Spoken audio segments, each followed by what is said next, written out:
Welcome. In front of me is LENOVO ThinkPad X1 Carbon, and in this video I will show you how to enable power saving mode on this laptop.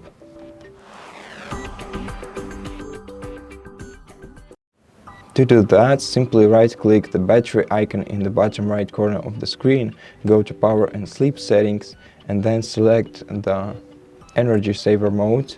And right here, you can enable it manually by switching this toggle right here, or you can expand this list and select the battery level at which you want the Energy Saver to be enabled automatically. There is also one additional feature. If you use this toggle, you can either enable or disable lowering screen brightness when your laptop using power saving mode.